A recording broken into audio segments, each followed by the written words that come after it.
Sang penebus, juru selamat, Kau telah lahir ke dunia. Surga bumi menyembahmu, menantikan kedatanganmu. Kemuliaan Kristus Sang Raja, layakkan ku dan urapiku. Kaulah Mesias, Kaulah Mesias. Firman yang hidup telah jadi manusia. Kaulah Mesias, Kaulah Mesias.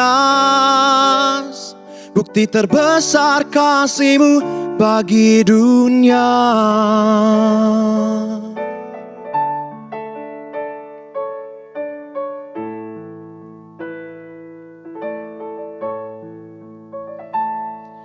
Ku ditebus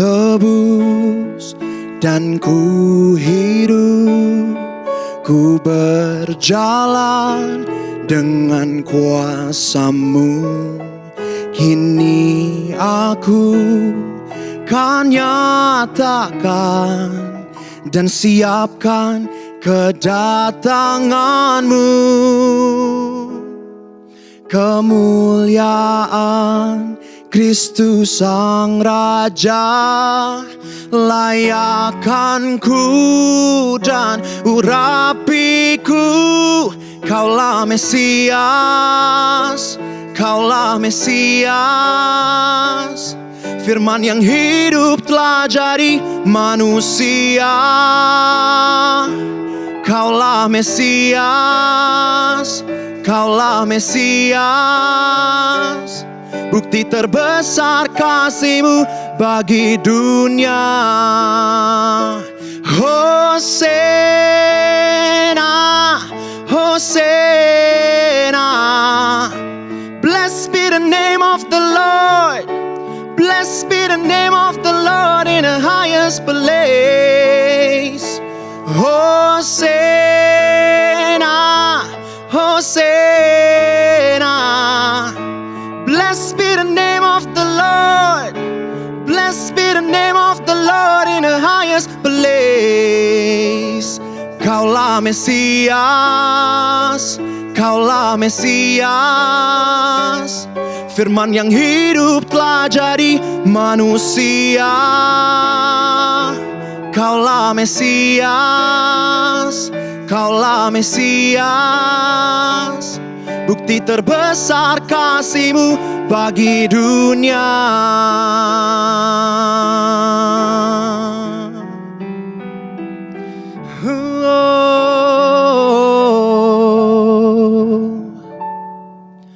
Layak dipuji, disembah, Kaulah yang bertata, dulu, sekarang, dan selamanya.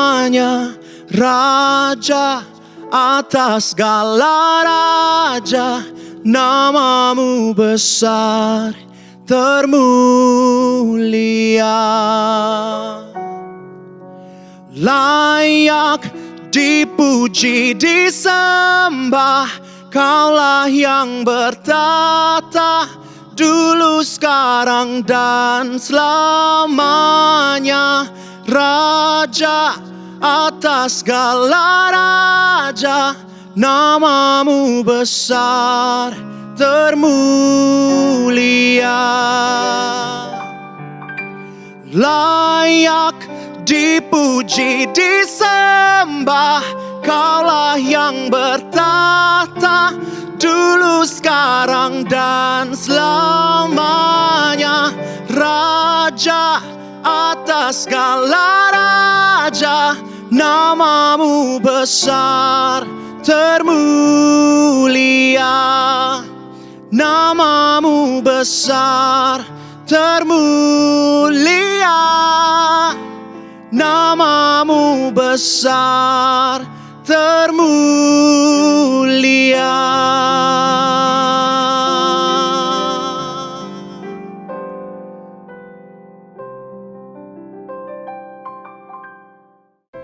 Shalom kekasih Tuhan.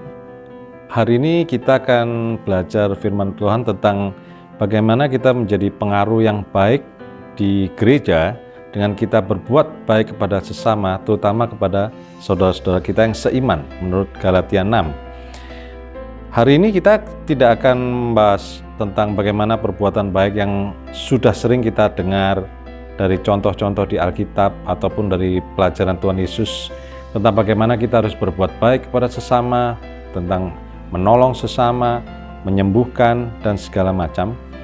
Tetapi saya akan mengajak kita untuk melihat satu bagian firman Tuhan dari kitab Yakobus yang memberitahu kita sesuatu perbuatan baik yang agak berbeda dari biasanya. Saya akan bacakan dari ayat Yakobus 2, ayat yang ke-8 dan ke-9. Akan tetapi, jikalau kamu menjalankan hukum utama yang tertulis dalam kitab suci, kasihilah sesamamu manusia seperti dirimu sendiri, kamu berbuat baik. Ayat 9, tetapi, jikalau kamu memandang muka, kamu berbuat dosa, dan oleh hukum itu menjadi nyata bahwa kamu melakukan pelanggaran. Nah, saudara, ada satu bagian yang menarik dari kitab Yakobus tentang berbuat baik, yaitu bahwa iman kita itu harus diamalkan dengan tanpa memandang muka, kata Rasul Yakobus. Apa yang dimaksud dengan memandang muka? Di ayat-ayat sebelumnya, saya bacakan sekilas tentang bagaimana Rasul Yakobus ini memberikan contoh kita mengamalkan iman dengan memandang muka. Demikian firman Tuhan dari Yakobus 2. Ayat 1 mulai, saudara-saudaraku, sebagai orang yang beriman kepada Yesus Kristus Tuhan kita yang mulia, janganlah iman itu kamu amalkan dengan memandang muka. Sebab jika ada seorang masuk ke dalam kumpulanmu dengan memakai cincin emas dan pakaian indah, dan datang juga seorang miskin ke situ dengan memakai pakaian buruk, kamu menghormati orang yang berpakaian indah itu dan berkata kepadanya, silakan Tuhan duduk di tempat yang baik ini. Sedang kepada orang yang miskin itu kamu berkata, berdiri aja di sana, atau duduk aja di lantai, di dekat tumpuan kakiku. Bukankah kamu telah membuat pembedaan di dalam hatimu dan bertindak sebagai hakim dengan pikiran yang jahat? Saudara, ternyata Rasul Yakobus juga melihat praktek bahwa orang-orang di gereja pada saat itu atau di sinagog, di tempat-tempat orang percaya, bahwa iman itu dipraktekkan dengan memandang muka. Sebetulnya memandang muka ini adalah satu kata yang halus dengan double standar atau standar ganda. Di mana double standar ini kita memiliki standar yang berbeda dengan orang yang berbeda. Contoh, misalnya kita memperlakukan seseorang dengan lebih baik atau lebih sopan dibanding kita memperlakukan orang lain. Ada satu studi yang dilakukan oleh Dr. Martha Foskey di tahun 2000 yang mengatakan bahwa pembedaan perlakuan ini atau standar ganda ini banyak dilakukan kepada orang-orang yang berbeda gender, sosial politik, maupun sosial ekonomi. Ketika orang melihat bahwa orang memiliki gender pria atau wanita tertentu, maka pembedaan perlakuan terjadi. Bahkan yang lebih parah lagi adalah ketika orang mulai memperlakukan kita berdasarkan sosial ekonomi yang berbeda. Dan Rasul Yakobus memberikan satu contoh yang jelas, di mana kita memperlakukan orang yang kelihatannya lebih berada, lebih punya harta, dengan lebih baik daripada orang yang miskin. Saudara, Rasul Yakobus mengatakan bahwa kalau kita mau berbuat baik, kita harus berbuat baik kepada semua orang tanpa memandang muka. Tuhan Yesus sendiri juga tidak pernah membeda-bedakan mana yang miskin, mana yang kaya, mana yang lebih tinggi hormat kedudukannya atau yang tidak punya kedudukan. Yesus bersedia untuk diundang ke rumah Sakius yang tentu saja dia adalah orang yang berada, punya posisi, punya jabatan. Tapi dia juga tidak keberatan untuk diundang ke rumah Simon Petrus, makan di sana sekalipun hanya dihidangkan makanan yang sederhana. Tentu saja kalau di rumah Sakius, pasti Tuhan Yesus dijamu dengan makanan yang terbaik, dengan kualitas hotel bintang 5, standar yang terbaik, anggur terbaik, daging yang terbaik. Tetapi Tuhan Yesus tidak pernah membeda-bedakan apakah dia diundang ke rumah seseorang yang berada, punya posisi, atau diundang ke rumah yang sederhana. Dia akan menerima untuk diundang kemana saja, dan dia tidak pernah memandang muka. Saudara, marilah kita sebagai gereja Tuhan menjadi tempat di mana kita menjadi contoh untuk tidak memiliki standar ganda. Kita memiliki perlakuan yang sama, baik orang itu memiliki posisi ataupun orang yang sederhana. Kita akan memperlakukan saudara-saudara kita seiman dengan baik, sekalipun dia kelihatannya tidak mampu dibandingkan dengan orang lain yang lebih mampu. Dan ketika kita sebagai gereja mampu untuk melakukan standar yang tepat, seperti kata Tuhan di dalam Amsal 11 ayat 1, neraca serong itu adalah kekejian bagi Tuhan, tapi neraca yang betul itu adalah kesukaan bagi Tuhan. Biarlah kita menjadi gereja Tuhan yang mempunyai pengaruh yang baik dengan kita melakukan standar yang sama di hadapan semua orang. Tuhan memberkati. Mari kita berdoa.